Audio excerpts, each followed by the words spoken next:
strong strategy. So, someone said that this is an ash. Yeah. And this ash has a lot of signs of emerald ash borer. I mean, first off, it's dead. Yeah. So that's one sign. That's one sign that something is wrong, right? I know. This is why you get your PhD, so you can tell somebody, oh yeah, this tree's not doing well. So this tree is not doing well, and it has been killed probably by the emerald ash borer, which is an invasive insect. So the emerald ash borer accidentally introduced, not an intentionally introduced organism, but the first time I think it was identified was in 2002 in Michigan, and in the span of time between then and now, it has spread down all the way down to Kentucky, even further, up into parts of the Northeast. It's spreading very rapidly. It's spreading of its own accord because it's an insect that can fly, as well as being transported by us in firewood and wreaking havoc wherever it goes. So if you would like to see some signs of emerald ash borer, if you have not already, come check out this tree. It has D-shaped exit holes all around, and what that is it's a beetle. The emerald ash borer is a beetle, and its larvae tunnel in the juicy part of the tree, the part with all the nutrients and water and sugar right underneath the bark. And they basically tunnel in there and cut off the circulation of the tree. So it is like they're strangling the tree, and that's just where they're tunneling and eating. So that the larvae is what's killing the tree. And then when they become adults, they chew their way out, and they chew their way out in this little D shape. So part of the problem is by the time you see these D-shaped exit holes, there's probably extensive damage already underneath here. So it's kind of a lag between when the insect first arrives and when you start to notice the damage. At this point, it's pretty advanced in a lot of trees. But in western parts of the state where it's just arriving, people might not notice it until the tree itself is pretty far along, until the tree has been really severely affected by it. So I've asked this question of Ellen a lot, and I'm going to ask it here so she can give her answer to all of y'all. Is I have 2 ash trees that I pay to get treated repeatedly, and I've always been like, well, is there going to be a point in time when I can stop? Well, I think that's the question you probably get quite a lot: is how long do I have to treat them? Yeah, I mean, I hope there will be. Any natural predators to the EAB? They are working on some biological controls for it. So far, the problem with them is that it's not, there's a bit of a lag time as far as they have predatory wasps that will kind of seek out the eggs that are laid here, or maybe the larvae when they're tunneling inside the tree. But by the time there are larvae tunneling in the tree, it's a little late, and they're just not quite effective enough to really control it. But maybe in the future that could be part of the recipe. There might not be a silver bullet for controlling emerald ash borer, but maybe a lot of different pieces of that puzzle will come together and you'll have more effective control of it in the future. Maybe you won't have to treat as often. I think for the foreseeable future, our trees are in trouble.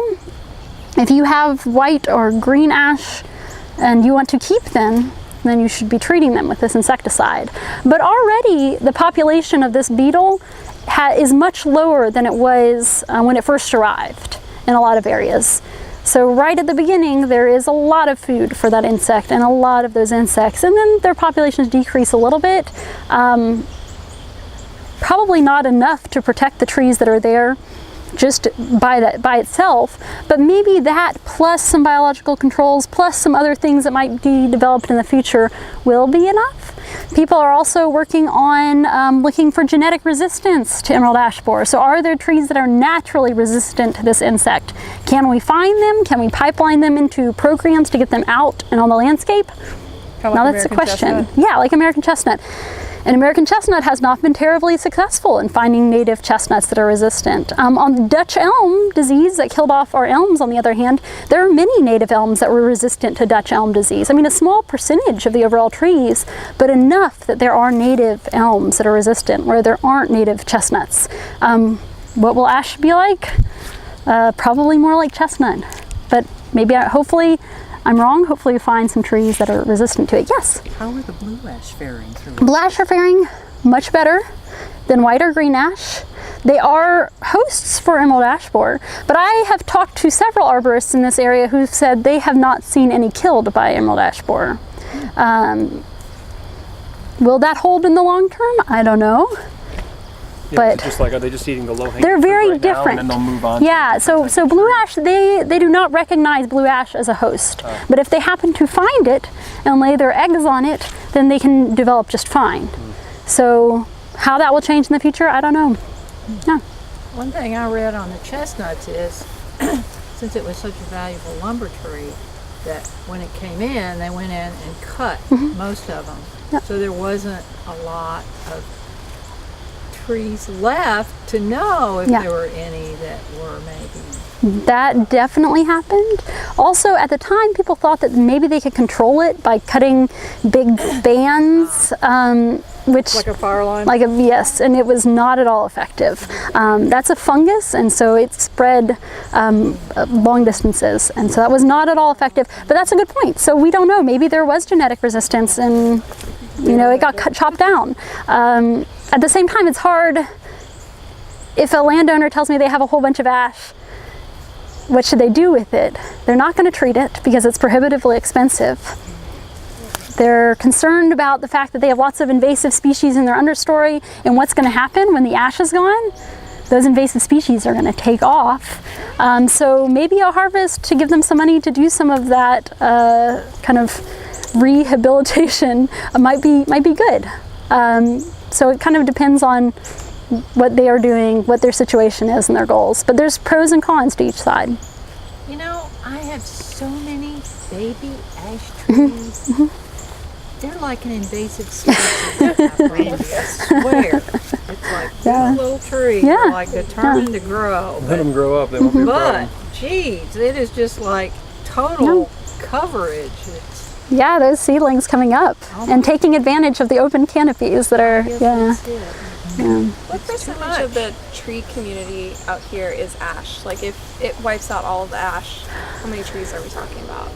Wayne, do you happen to know numbers for the Louisville area? I know across the state it's about 4 to 5%, but in northern parts of the state, it could get much higher, more like 10 to 30%. I'm not sure about this area. About how much of Jefferson County is ash? Do you know? No, and it's part of that study I was telling you about from U of L. I'm not sure, I'd be guessing, but I'll send that data to you. One of the big problems is that ash is was a super popular street tree. So in the forest might be one situation, but along roads, much higher percentage in many areas. I think to me that points to some of the value of diversity. So people might like it when their streets are planted with the same species, but then something like Dutch elm disease or emerald ash borer comes in and can take them all out. So there is some great value to having a diversity of different species. And with emerald ash borer, they've actually done a fair number of studies what has happened to human health when emerald ash borer takes out all of the street trees, or many of the street trees. And they found that cardiovascular disease goes way up. There are serious implications on human health to removing those trees. So, Shall we keep walking a little bit and then